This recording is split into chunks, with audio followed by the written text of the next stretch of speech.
अमेरिकी राष्ट्रपति Donald Trump ने कहा कि यूक्रेन युद्ध कभी नहीं होना चाहिए था और इसे खत्म करने की जरूरत है। साथ ही उन्होंने संघर्ष के समाधान पर जोर दिया।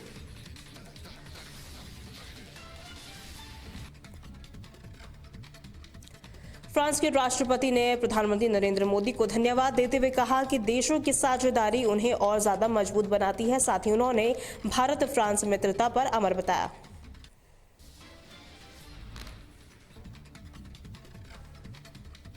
अमेरिकी चेतावनी के बाद वेनेजुएला में कई अंतर्राष्ट्रीय एयरलाइंस ने उड़ानें रद्द कर दी हैं। इससे यात्रियों को भारी असुविधा का सामना करना पड़ा।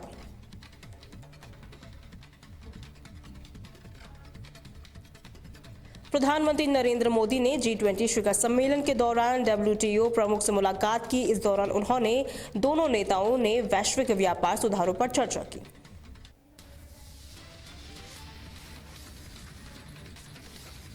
दक्षिण अफ्रीका दौरे पर प्रधानमंत्री मोदी G20 समिट में शामिल हुए और भारत की भूमिका के साथ साथ प्रस्तावों पर बात रखी।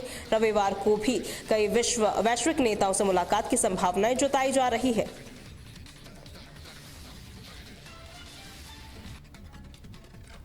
समाजवादी पार्टी ने यूपी के मुख्य निर्वाचन अधिकारी को पत्र लिखकर मतदाता सूची के विशेष गहन पुनरीक्षण को 3 महीने बढ़ाने की मांग की है। पार्टी का कहना है कि प्रक्रिया अधूरी है, धीमी है।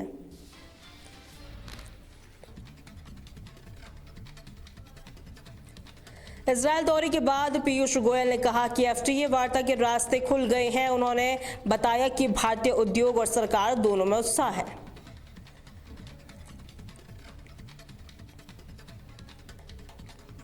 मुंबई में WNC नेवी हाफ मैराथन की शुरुआत वाइस एडमिरल ने एक्टर सुनील शेट्टी और रितेश देशमुख के साथ हरी झंडी दिखाकर की। कार्यक्रम में नौसेना और खेल जगत के कई दिग्गज नेता शामिल हुए।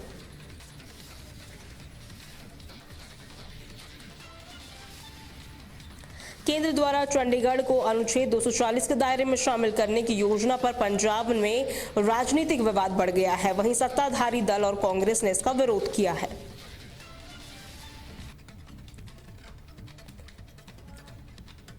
दिल्ली में वायु गुणवत्ता शनिवार को भी बेहद खराब श्रेणी में रही। मौसम विभाग ने कई एडवाइजरी जारी की है।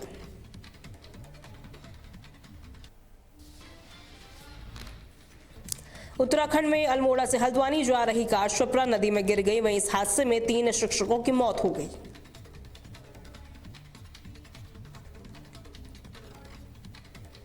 भारत के चीफ जस्टिस BR गवई रविवार को रिटायर हो रहे हैं। उनके कार्यकाल में कई महत्वपूर्ण फैसले हुए।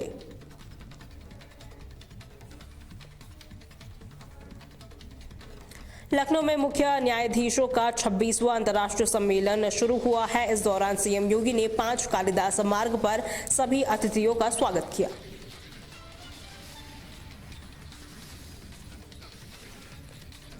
कन्नौज में अखिलेश यादव ने SIR को लेकर सरकार पर हमला बोला और इसे विपक्ष के वोट काटने की साजिश बताया। साथ ही उन्होंने आरोप लगाया कि BLO फर्जी आंकड़े भर रहे हैं।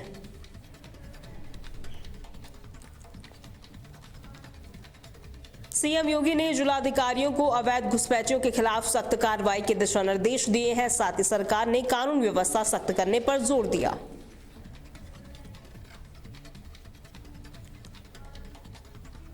गाजीपुर में अग्रवाल स्वीट्स के देशी घी का नमूना फेल पाया गया। FSDA ने नकली घी से मिठाई बनाने पर कार्रवाई शुरू कर दी।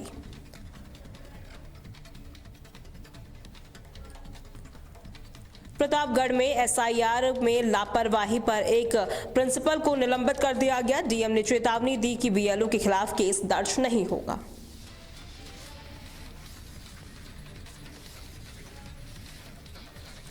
लखनऊ में IPS DK ठाकुर को DG सिविल डिफेंस बनाया गया। इस दौरान उन्हें DG विशेष सुरक्षा बल का अतिरिक्त प्रभार भी दिया गया।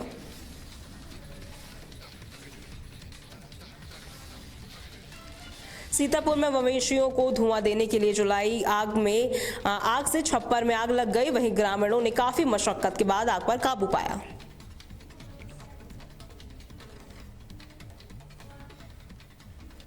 हाथरस में दाऊजी मंदिर की जमीन पर अवैध कब्जे के खिलाफ कार्रवाई की तैयारी शुरू हो गई है। DM और SP ने स्थल निरीक्षण कर योजना बनाई।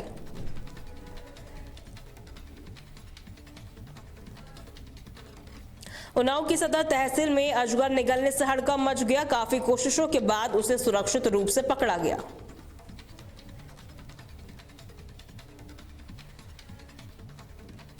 हाथरस शहर को हाईटेक बनाने के लिए मुख्य बाजारों में 140 हाई रेजोल्यूशन सीसीटीवी कैमरे लगाए गए। कैमरों की निगरानी सदर कोतवाली स्थित कंट्रोल रूम से होगी।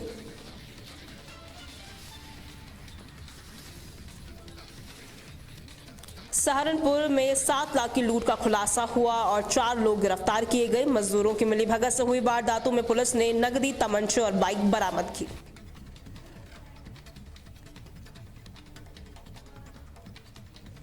चंदौली में दवा व्यापारी रोहिताश पाल हत्याकांड मामले में डीआईजी वैभव कृष्ण ने घटनास्थल का निरीक्षण किया। वहीं पुलिस ने जांच तेज शुरू कर दी है।